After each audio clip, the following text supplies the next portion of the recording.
네, 2021년 마지막 고양신문 뉴스 체크입니다. 자, 마지막이라고 뭐 달라질 거는 없겠죠. 이번 한 주간 소식, 그리고 또 특히 이번 주에는 2021년 고양신문이 선정한 10대 뉴스를 저희가 좀 이렇게 소개를 해드리도록 하겠습니다.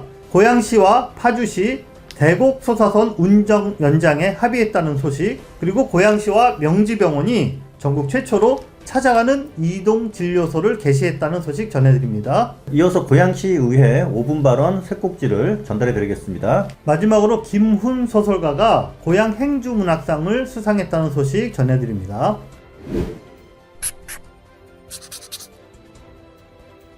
10대 뉴스 첫 번째 소식은 역시 교통입니다. 올해 교통 호재가 굉장히 큰 게 있었는데 6월 달에 발표한 제4차 국가철도망, 여기에 고양시 노선이 7개나 확정이 됐습니다. 국가철도망에 포함됐다. 이게 네. 왜 중요하냐? 이제 의미를 물어보시는 분들이 있는데, 이게 어떤 의미를 갖냐면요. 저희가 보통 철도 사업하면은 에타를 통과했다, 통과 못했다, 네. 에타가 조금 더 걸릴 것 같다, 이런 얘기를 많이 하잖아요. 네. 에타가 가장 중요한데 이 에타를 할 수 있는 자격 요건을 갖췄다, 이렇게 네. 보시면 됩니다. 네, 두 번째는 행정 소식인데요. 고양시가 15년 만에 행정구역 개편에 들어갑니다. 내년 1월부터니까 뭐 며칠 안 남았죠. 가장 큰 게 5개 동이 신설이 돼서 행정동이 현재 39개 동이거든요. 네. 44개로 늘어납니다.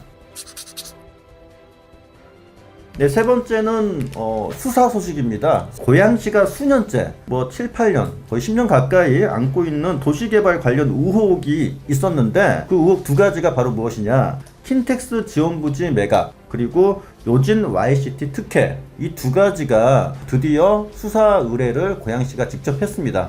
수사 의뢰를 통해서 고양시 공무원 총 8명이 그 수사 대상에 선정이 됐고요. 그래서 지금 아직 수사가 마무리되진 않았거든요. 대상자 중에는 현직 구청장도 있어요. 자, 네 번째 소식은 제가 전해드립니다. 고양시의 생태 보고인 장항습지가 드디어 람사르 습지로 등재가 됐습니다. 람사르 습지라는 거는 세계적으로 정말 중요한 습지를 이렇게 등재하는 그런 기구잖아요. 또 하나 중요한 거는 이 람사르 등재를 15년 동안이나 환경부에서 추진했는데 김포나 또는 파주 쪽이랑 잘 손발이 안 맞아서 진도가 안 나가는데, 자, 우리 고양시 장항습지만 따로 등재를 하겠다라고 이렇게 좀 추진력 있게 추진을 했습니다. 그리고 시민사회단체에서도 적극적으로 협조를 했고, 람사르 등재라는 이런 희소식을 저희가 5월에 받아 들었는데, 문제는 바로 한 달 후에 지뢰가 터졌습니다. 장항습지에서 또 지뢰가 폭발을 해서 작업을 하던 그 시민 한 명이 정말 중요한 부상을 입는, 중대한 부상을 입는 그런 정말 안타까운 사고가 벌어졌습니다. 더 큰 문제는 이제 이 지뢰의 해결법을 과연 어디서 찾아야 하느냐 하는 점인데, 관리 책임부터가 좀 명확하지가 않고, 또 한강 하구라는 곳이 워낙 지형이 복잡하기 때문에 지뢰를 정말 안전하게 탐지하고 제거하는 게 정말 지금 난관입니다. 또 그뿐 아니라 고양시의 136발의 미지뢰 제거가 고양시 영역 안에 있다라는 사실도 밝혀져서 지뢰 문제가 올해 고양 시민들의 커다란 관심사가 되었던 그런 한 해였습니다. 네, 올해 가장 중요했던 개발 소식 중에 하나죠. 네. CJ 라이프시티가 드디어 착공에 들어갔습니다. 드디어 올해 10월 달에 착공식을 하고 빵빠레도 올렸습니다. 네. 첫 번째는 아레나가 가장 크고요. 두 번째로 소개할 만한 것이 콘텐츠 비즈니스타운입니다. 콘텐츠 비즈니스타운에는 초고층 빌딩 한 80층 내로 지금 협의가 되고 있는 것 같은데, 이 빌딩이 들어올 것 같다. 그리고 이 빌딩이 들어오면 어떤 의미가 있느냐? 그 빌딩을 통해서 전망대도 활용할 수 있고요. 특히나 CJ E&M의 핵심 부서라든가 본사 전체 이전까지도 검토가 가능하지 않을까, 이런 기대를 해봅니다. JDS 도시개발 사업이 13년 만에 다시 재추진된다. 경기도와 고양시가 이번에는 6조 원을 투자하기로 했습니다. 150만 평이니까 규모를 짐작해 볼 수 있을 거고요. 지난주에 말씀드렸다시피 트램으로 간다. 트램으로 가면서 공공성을 많이 담보할 것이다. 대신 이제 그쪽에 민간 개발 추진이들이 굉장히 이제 거부감을 가지고 있는데, 반면에 주변에 있는 아파트 단지 주민들은 굉장히 환영하고 있다. 다음으로는 부동산 소식인데요. 네. 예, 지난해 말부터 올해까지 부동산이 굉장히 출렁거렸습니다. 특히나 고양시, 일산, 덕양구 각각의 의미가 좀 있는데 네. 정리를 해주시죠. 네, 그 한마디로 정리를 하면은 그 덕양구와 일산의 부동산 가격이 역전된, 네, 그런 정말 고양시 전체로 봐서는 부동산에 큰 변화가 있었던 그런 해였는데, 고양시에서는 특히 그 덕양구의 신축 아파트 단지 중심으로 가격 폭등을 이렇게 견인을 했습니다. 또 앞서서 창릉 신도시가 발표되고 GTX 창릉역이 추가되는 이런 것도 호재로 이렇게 작용을 한 것 같습니다. 아파트 가격, 그런데 이런 거에서 소외된 분들도 많이 있잖아요. 그러니까는 이제 주택을 지금 당장 이렇게 마련하기 어려운 그런 무주택자들, 이런 분들을 좀 대상으로 선제적인 주택 정책을 고양시가 제시를 해서 주목을 받았습니다. 공동주택 리모델링, 재개발 또는 재건축으로 발생하는 그 일시적인 이주민, 이분들에게 제공되는 이주 대책의 하나로 임대주택의 성격을 지니는 순환주택, 이거를 고양시에서 좀 적극적으로 마련하겠다라고 이야기하고 있습니다. 지금 현재 토당동에 106세대의 순환주택을 지금 이렇게 마련을 해서 요거를 공급을 할 예정이고요. 그리고 또 한 가지는 사회주택. 이거는 그 주택 관련 그런 민간에서 추진을 하고 또 행정이 그거를 이렇게 좀 서포트하는 그런 형태의 주택이다라고 생각하시면 되거든요. 또 고양시에서도 지금 사회주택 1호가 토당동에 이미 그 입주를 완료했고요. 또 삼송동, 또 행신동에 또 지금 사회주택이 추진되고 있습니다. 예, 일산대교 아시다시피 한강다리 27개가 있는데 27개 중에 유일하게 통행료를 내고 다닙니다. 근데 한 달도 안 돼가지고 무료화가 진행되다가 한 달도 안 돼서 다시 유료화가 되고 말았어요. 법원에 판결이 있었기 때문인데, 이렇게 법원 판결이 다시 유료화를 하도록 하자 지금 뭐 시민단체에서 굉장히 반발하고 있습니다. 지난주까지만 해도 고양 김포 시민단체 회원들이 현장에 가서 요금소에 가가지고 삭발까지 하는 삭발 시위까지 벌이고 있습니다. 고양시도 마찬가지로 어떤 대응을 하고 있냐면은 일산대교 주식회사 전 현직 대표를 배임 혐의로 수사 의뢰를 한 상태입니다. 이런 식으로 지금 상황이 나오고 있는데, 최종 결정이 언제 나느냐? 본안 결정은 내년 6월쯤에 아마 법원 판결이 있을 것이다. 이렇게 알려져 있으니까 내년 6월까지는 좀 기다려 봐야 한다. 자, 지금까지 2021년 고양신문이 선정한 10대 뉴스를 전해드렸습니다. 혹시 여러분이 생각하는데 이 뉴스 왜 안 들어갔지? 라는 게 있으면 댓글 달아주시면 저희가 또 여러분의 의견을 잘 경청하도록 하겠습니다. 자, 고양시랑 파주시가 대곡 소사선 운정 연장에 합의했다라는 소식, 이번 주 이제 소식인데요.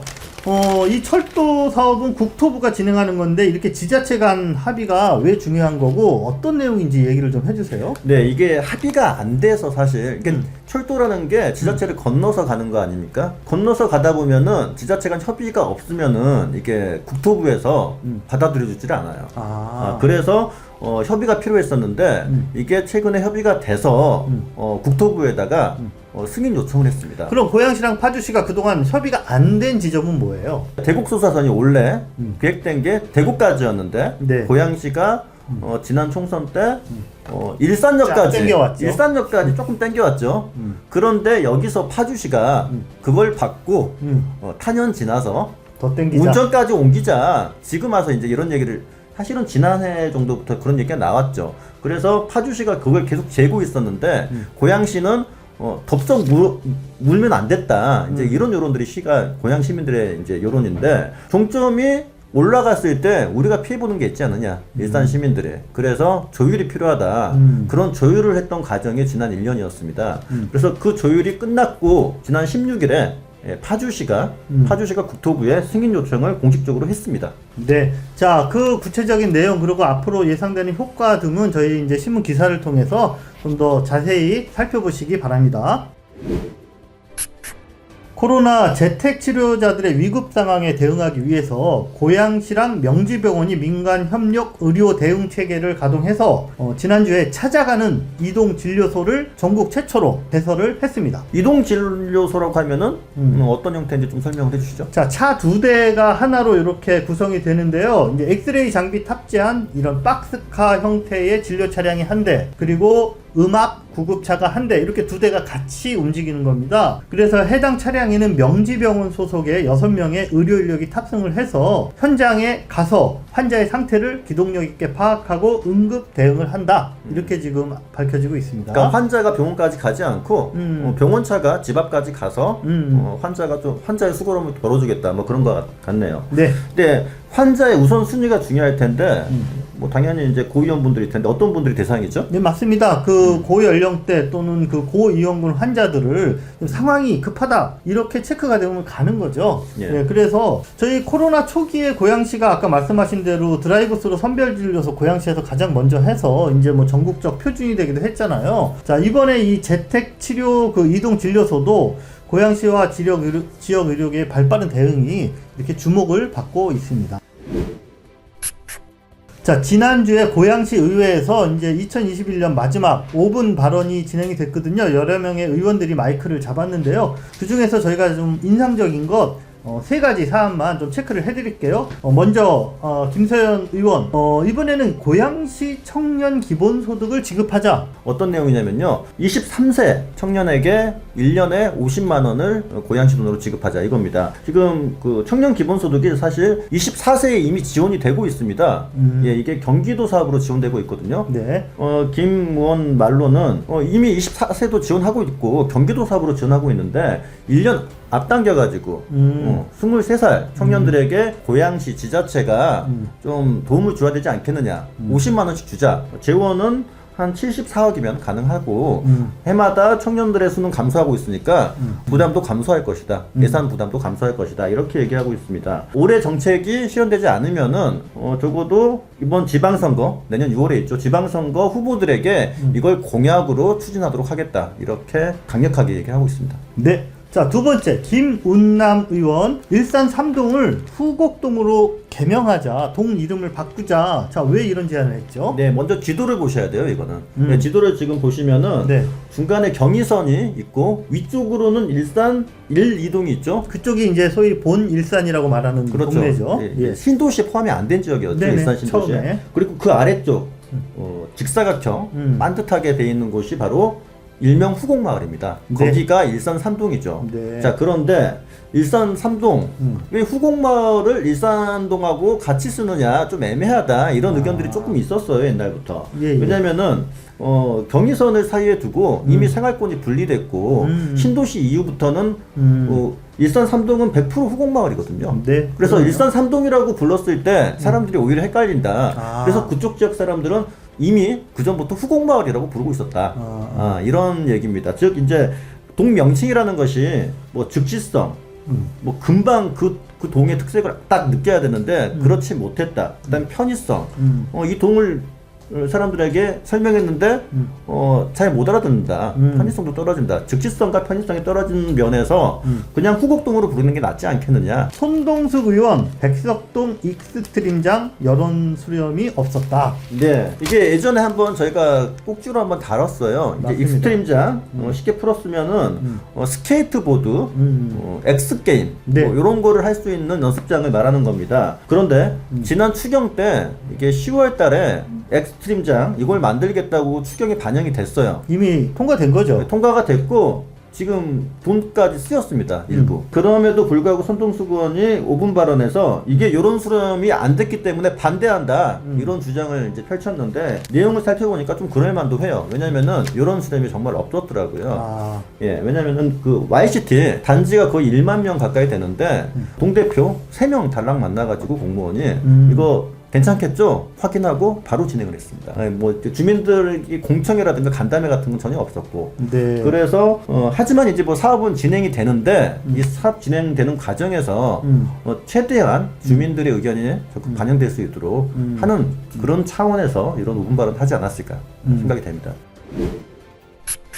고향 행주문학상 수상자로 소설 부문의 김훈 작가, 그리고 시 부분에 이혜미 시인이 선정됐습니다. 지난주 열린 시상식에 제가 직접 가봤는데 상당히 재미있었습니다. 네, 김훈 작가라면은 뭐 다들 알고 계실 거예요. 남한산성, 칼의 노래 뭐 이런 작품을 쓰셨는데 이분이 고향 행주문학상을 받았네요. 이게 어떤 일 때문인 예. 거예요? 고향 행주문학상이 이게 고양시 문인협회가 주관하는 상이긴 하지만 이게 고양시라는 이런 지역에 이렇게 국한되는 그런 상은 아닙니다. 이 상이 올 한 해 동안 주요 문예지에 발표된 모든 단편 소설들 그리고 올해 출간된 모든 시집들을 대상으로 1차, 2차 아주 엄정한 선정 과정을 거쳐서 각각 한 편의 소설과 또 한 권의 시집을 선정해서 상금도 딱 1,000만 원씩 드려요. 네, 근데 오픈데이라고 아까 말씀드렸지만 사실은 김훈 소설가가 고향 시민이잖아요. 네, 그거는 우연히 예. 고향 시민이라고 자격이 없는 건 아니니까. 그래서 예. 올해 이제 김훈 작가는 25년째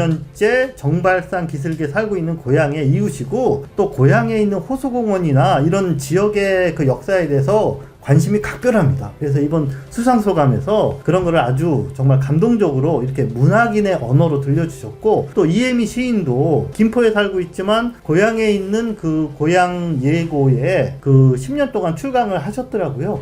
그래서 두 분 다 이 지역에 대한 애정을 정말 재미있는 그런 수상소감을 들려주셨는데 우리 고향신문 그리고 또 고향신문 그 홈페이지 보시면 수상소감 전문을 이렇게 게재해 놨으니까요. 여러분들도 한번 그 아름다운 문장을 감상해 보시기 바랍니다. 우리 구독자 여러분들께서 열심히 시청해 주셔서 저희도 힘을 얻고 올해 1년 동안 열심히 이제 매주 뉴스체크 전해드렸거든요. 제가 기대하기는 올해 가기 전에 구독자가 6,000명 돌파했으면 좋겠다 그랬는데 달성 안 됐어요. 그래서 지금 5,850명인가 그래요. 그래서 뭐 또 근데 이런 과제가 있어야 내년에도 우리가 또 새로운 목표를 세우는 거니까 예, 구독자에 또 너무 얽매지 말고 저희 갈 길을 가야죠. 근데 저희 안 들어옵니다. 예, 내년에도 저희 변함없이 뉴스체크 열심히 달려갈 거고요. 1월 첫째 주 뉴스체크에서 다시 인사드리겠습니다.